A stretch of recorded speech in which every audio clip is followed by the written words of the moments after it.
দুনিয়াতে আমাদের উপর বিপদ আসে কি আসে নাই? রাহমাতুল লিল আলামিন বলেন, আবু দাউদ শরীফের 1555 নম্বর হাদিস, وعن أبي سعيد الخدري رضي الله تعالى عنه قال دخل رسول الله صلى الله عليه وسلم يوما المسجد।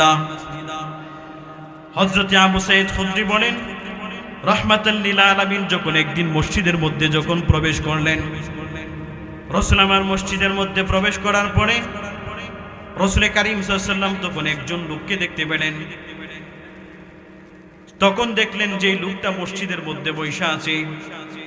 রাহমাতাল লিল আলামিন তখন সেই লোকটাকে বলেন, মালি আরাকা জালিসান ফিল মসজিদি ফি ওয়াক্তি গায়রি সালাহ, এখন তো বড় নামাজের কোনো সময় নেই, তুমি কেন মসজিদে বসে আছো?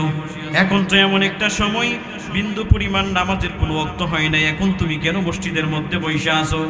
তখন সেই সাহাবী বলে, যেই সাহাবীর নাম হলেন হযরত আবু উমামা রাদিয়াল্লাহু তাআলা আনহু, সেই সাহাবী তখন রাহমাতুল লিল আলামিনকে বলেন, হুমুমুন লাযিমাতনি ওয়া দুয়ুনুন, রাহমাতুল লিল আলামিন, দুনিয়াতে আমি একটু টেনশনের মধ্যে পড়ে গেলাম, আমি আমার সন্তানদেরকে নিয়ে টেনশনে পড়ে গেলাম, আমি আমার সম্পত্তিগুলো নিয়ে টেনশনে পড়ে গেলাম। কখনো আমার উপর বিপদ আসে, কখনো আমার সন্তানের উপর বিপদ আসে, কখনো আমার মালের উপর সম্পদের উপর যখন বিপদ আসে, এই জন্য আমি কি করব? এই জন্য আমি মসজিদের মধ্যে বসে আছি। রাহমাতুল লিল আলামিন তখন সেই সাহাবীকে বলে, আলা উআল্লিমুকা কালামান, আমি কি তোমাকে এমন একটা বাক্য শিক্ষা দিব নাকি, যেই বাক্যটা যদি তুমি আমল করতে পারো, তাহলে আল্লাহ তাআলা তোমার যত বিপদ আপদ আছে, যত কষ্ট আছে, যত পেরেশানি আছে, যত ডিপ্রেশন আছে, যদি তুমি প্রত্যেক দিন আসবাহতা ওয়া আমসাইতা, যদি তুমি সকাল সন্ধ্যা যদি আমলটা করতে পারো, আল্লাহ তাআলা তোমার জিন্দেগীর সব বিপদ আপদগুলোকে দূর করে দিবে। রাহমাতুল লিল আলামিন এই কথা বলার পরে সেই সাহাবী তখন প্রশ্ন করে বলে, কি সে আমলটা আপনি আমাকে শিক্ষা দেন?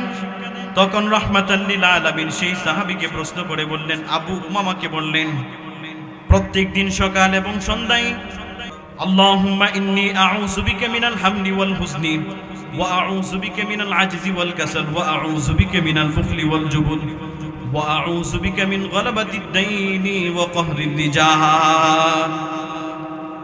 যদি তুমি প্রত্যেক দিন এই দোয়াটা করতে পারো, এই দোয়াটা যদি করতে পারো,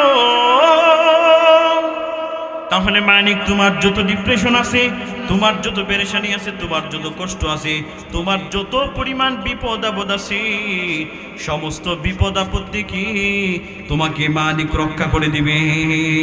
সুবহানাল্লাহ বলেন। যে রাসূল বলেন যে আমি কি তোমাকে এমন একটা দোয়া শিক্ষা দেব, যেই দোয়াটা যদি তুমি করতে পারো, তাহলে মালিক তোমার জিন্দেগীর যত পেরেশানি আছে, যত ডিপ্রেশন আছে, যত টেনশন আছে, সমস্ত টেনশন, সমস্ত ডিপ্রেশন থেকে তোমাকে হেফাজত করবেন। সুবহানাল্লাহ পড়েন।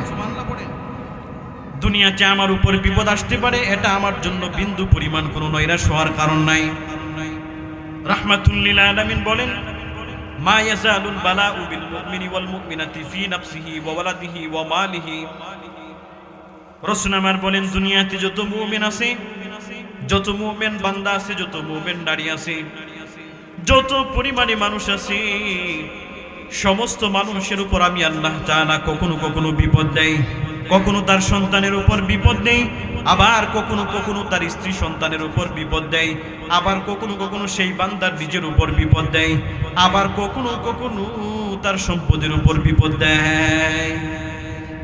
দুনিয়াতে আমাদের সন্তানের উপর বিপদ আসে কি আসে না? আমাদের নিজেদের উপর বিপদ আসে কি আসে না? আসে না? আমাদের যে সমস্ত মাল সম্পত্তি, শস্য ফল, ক্ষেত খামার আছে, এগুলোর উপর মনে হয় বিপদ আসে না? আসে না? এত কষ্ট করে টাকা পয়সা খরচ করে ধান ক্ষেত করলাম, সরিষা ক্ষেত করলাম, কিন্তু হঠাৎ একদিন মুহূর্তের মধ্যে একটা বিজলি পড়ে, ঠাড়া পড়ে, আসমান থেকে এগুলোকে ধ্বংস করে দেয়, এমন বিপদ আমাদের কি আমাদের মনে হয় আসে না? আসে? আসে। এটা মালিকের পক্ষ থেকে একটা পরীক্ষা। মালিক বান্দাকে পরীক্ষা করার জন্য সেই সমস্ত বিপদগুলো দেয়। রাহমাতুল লিল আলামিন বলেন, মা ইয়াজালুল বালাউ বিল মুমিনি ওয়াল মুমিনাতি ফি নাফসিহি ওয়া ওয়ালাদিহি ওয়া মালিহি হাত্তা ইয়ালকাল্লাহ তাআলা। আমি যখন দুনিয়াতে আমার কোনো বান্দাকে বিপদ দেই, আমি আমার কোনো বান্দাকে দুনিয়াতে তার সন্তানের উপর বিপদ দেই, আমি যখন কলিজার টুকরা একটা সন্তান যখন দুনিয়াতে আসে দুনিয়াতে সন্তানটা আসার পরে মুহূর্তের মধ্যে যখন আমি সেই সন্তানটাকে আবার নিয়ে যাই, একটা মানুষের বিয়ে হলো 10 বছর হলো কিন্তু তার বিন্দু পরিমাণ সন্তান হয় না, এমন বাবা আমাদের সমাজে আছে না নাই? অভাব নাই। এত পরিমাণে কলিজার টুকরা একটা স্ত্রীকে বিয়ে করলো, তাদের কুলে ফুটফুটে একটা সন্তান আসবে কিন্তু সন্তান আসে না, এমন ঘটনা আছে না নাই?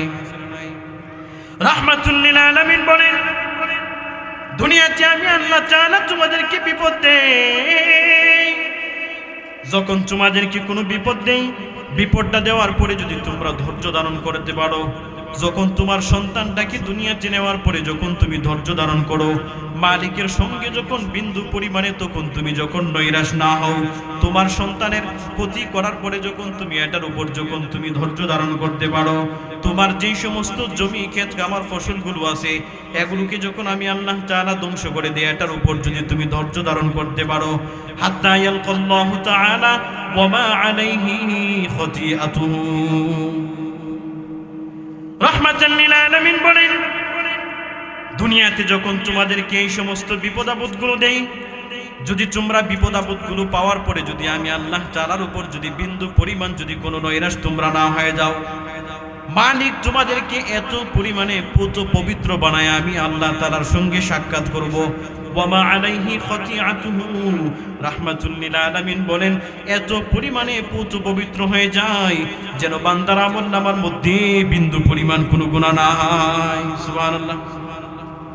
এজন্য মালিক যদি কখনো আমাদেরকে বিপদ দেয় তো আমাদেরকে নৈরাশ হওয়ার বিন্দু পরিমাণ কোনো কারণ নাই।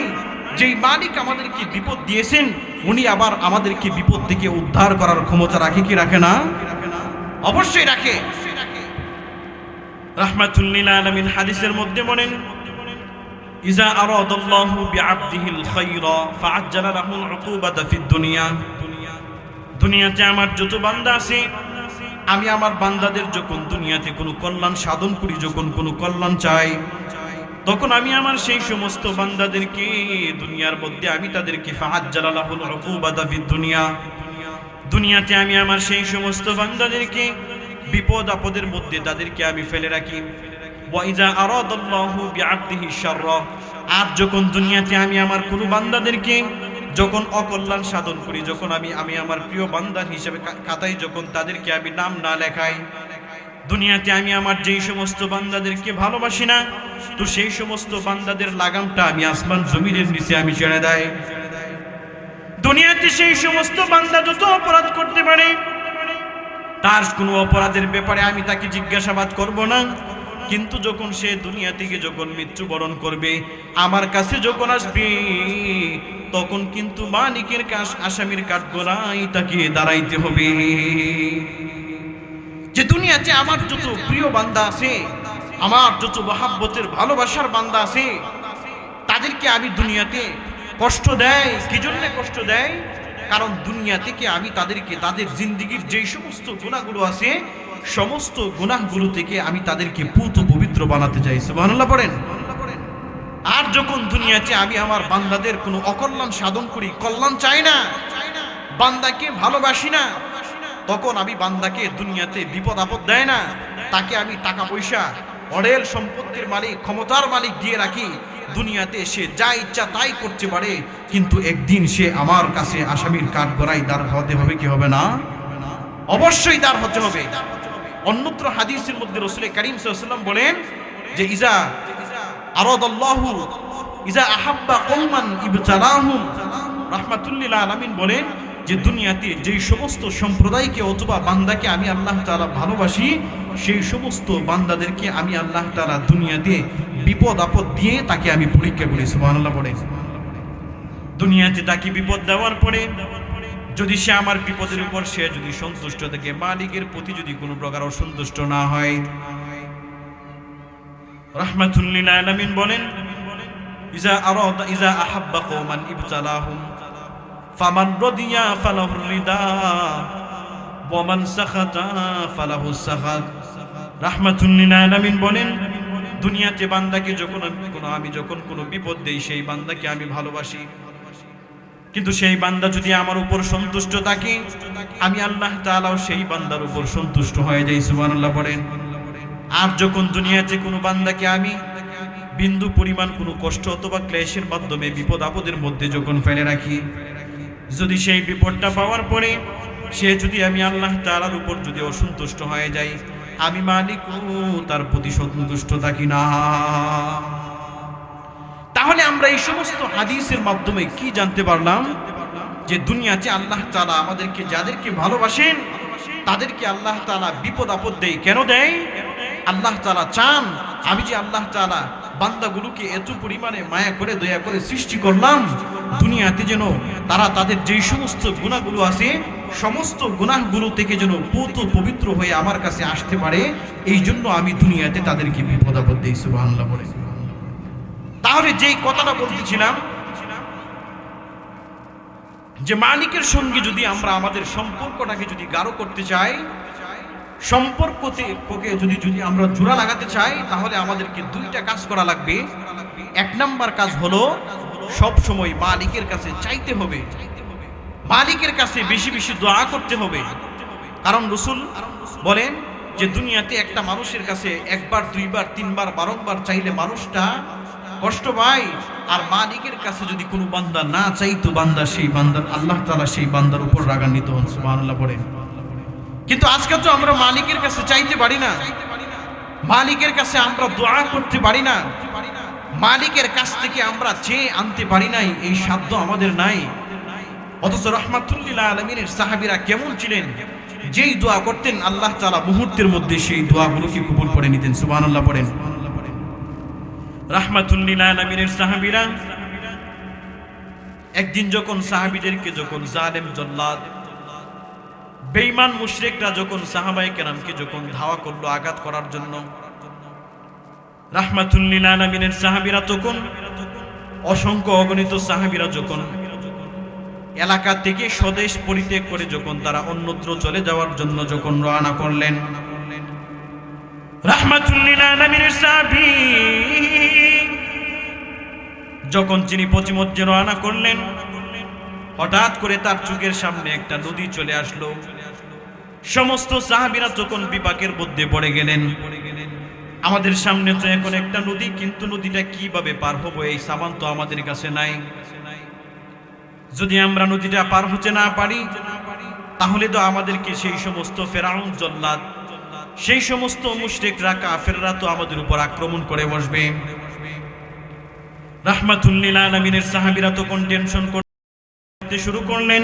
যখন তারা টেনশন করতে শুরু করলেন, এক পর্যায়ে সেনাপতি তাদের সবাইকে বললেন, আল্লাহ তাআলা যদি নবী মুসা আলাইহিস সালাতু ওয়াস সালামের উম্মতদেরকে দুনিয়াতে যদি ফিরাউনের হাত থেকে সমুদ্রের মাছ দিয়ে যদি সমুদ্রের তলদেশ দিয়ে যদি রাস্তা করে দিতে পারে, তাহলে আমরা যদিও তো নবী মুসার উম্মত নই, আমরা এমন একজন নবীর উম্মত। চিল্লায় বলেন তার নাম মুহাম্মদ সাল্লাল্লাহু আলাইহি ওয়াসাল্লামের উম্মত। যে নবী মুসার উম্মতরা বিপদ আপদের মধ্যে পড়ার দ্বারা মালিক যদি তাকে সমুদ্রের তলদেশ দিয়ে যদি রাস্তা করে যদি তাদেরকে অন্যত্র যদি পার করে দিতে পারেন, তাহলে আমরা নবী মুহাম্মদ সাল্লাল্লাহু আলাইহি ওয়াসাল্লামের উম্মত হওয়া সত্ত্বে আল্লাহ তাআলা আমাদেরকে কেন দিবেন না? তখন সেই সেনাপতি সমস্ত সাহাবায়ে কেরামকে বললেন, তোমরা সবাই কেউ নিচের দিকে তোমরা কেউ তাকাবা না, প্রত্যেকের যেই সমস্ত যানবাহনগুলো আছে তোমরা তোমাদের যানবাহনটা নিয়ে তোমরা শুধু লাগাম টানবা আর সমুদ্রের দিকে তোমরা আগায় যাইবা।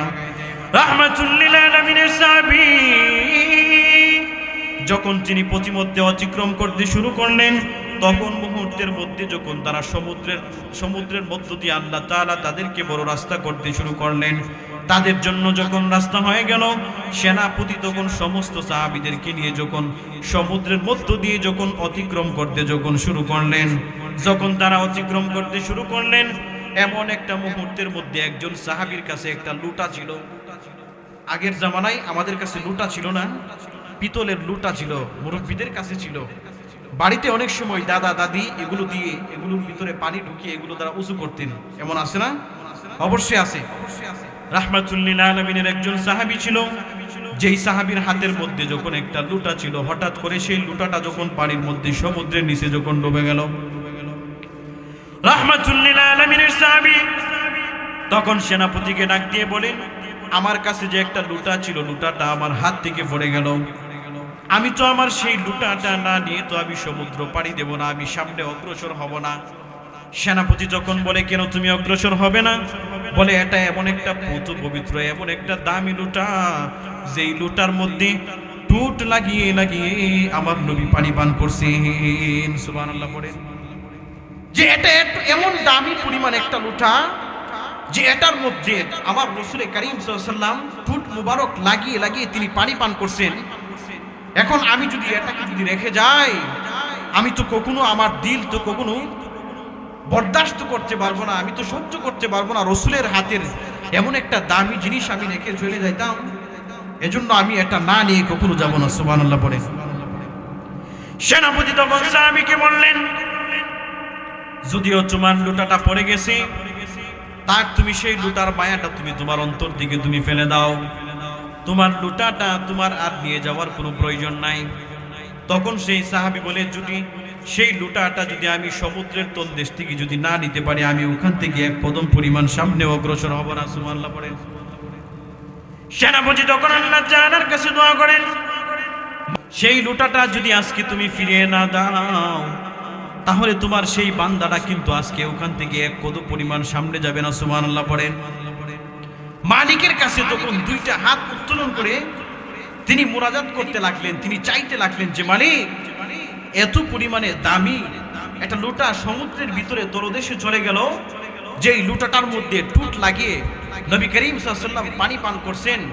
রব্বুল আলামিন, আমরা যদি তোমার শ্রেষ্ঠ বান্দা হয়ে থাকি, তাহলে যেই লুটাটা আজকে সমুদ্রের মধ্যে পড়ে গেছে, তোমার সমুদ্রের নিচে যেই সমস্ত তোমার যেই সমস্ত মাখলুকাতগুলো আছে, মৎস্য আছে, এগুলোকে বলে দাও এখন যেন আমাদের হাতে সেই লুটাটা ফিরায় দেয়। সুবহানাল্লাহ বলে সাহাবায়ে কেরাম মালিকের কাছে যা চাইতেন, মালিক মুহূর্তের মধ্যে এগুলো দিয়ে দিতেন। সুবহানাল্লাহ বলে সাহাবায়ে কেরাম যখন চাইলেন, মন থেকে যখন মালিকের কাছে যখন দোয়া করলেন, তখন কিছুক্ষণ পরে হঠাৎ করে সাহাবায়ে কেরাম পিছন দিক থেকে চেয়ে চেয়ে দেখেন যে বিশাল বড় আকৃতির একটা মাছ, সে তার টুট মুবারকের মধ্যে সেই পিতলের লুটাটা নিয়ে সাহাবীর হাতের মধ্যে দিয়ে দিয়েছেন। সুবহানাল্লাহ পড়ে তারা মালিকের কাছে চাইতে পেরেছেন। কিভাবে মালিকের কাছ থেকে আনতে হয়, কিভাবে মালিকের কাছে চাইতে হয়, সেই সমস্ত সবক তারা জানতেন।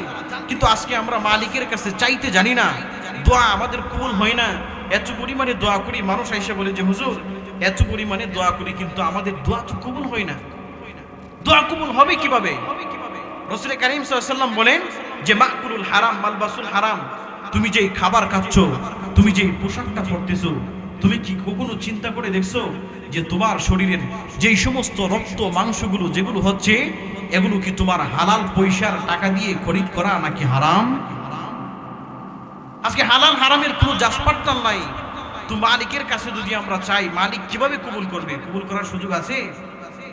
অথচ রাসূল কারীম সাল্লাল্লাহু আলাইহি ওয়াসাল্লাম বলেন যে তোমার শরীরের মধ্যে যদি এক টুকরো পরিমাণ গোশত যদি হারাম টাকার যদি থাকে, যতক্ষণ পর্যন্ত এই গোশত তোমার শরীরে থাকবে, এতক্ষণ পর্যন্ত তুমি তাহাজ্জুদের সময় যদি উঠে যদি কান্না করতে করতে চোখের সমস্ত পানিগুলোকে যদি বিসর্জন দিয়ে দাও, তারপরেও মালিক কখনো তোমার ডাকে সাড়া দিবে না। আজকে আমাদের দোয়া কবুল হয় না কেন? মালবাসুল হারাম, আমি যে আমার শরীরের মধ্যে যে পোশাক পরে আছি, আমার শরীরের মধ্যে যে রং বেরঙের পোশাকগুলো আছে, আপনি কি কখনো চিন্তা করেছেন যে আমার পোশাকগুলো হালাল টাকার কিনা নাকি হারাম টাকার কিনা? তাহলে আমার দোয়াগুলো কবুল হবে কিভাবে?